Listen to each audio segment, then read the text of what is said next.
les appelle gens du voyage, mais il s'agit d'une dénomination administrative.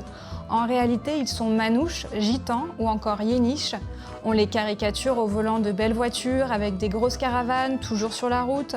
Quand la presse parle d'eux, c'est pour des installations illégales ou des routes bloquées. Avec Campus Protestant, on a voulu comprendre dans quelles conditions ils vivaient vraiment. Nous sommes allés à leur rencontre, là où ils vivent aujourd'hui pour beaucoup d'entre eux, c'est-à-dire sur des terrains publics, normalement aménagés, pour lesquels ils payent une redevance, l'eau, l'électricité, l'entretien. Ce sont des terrains où ils sont obligés de s'installer pour éviter l'illégalité. On appelle ça des aires d'accueil. Et quand on y va, on est loin, très loin des clichés. On ne comprend pas bien d'ailleurs pourquoi ça s'appelle des aires d'accueil.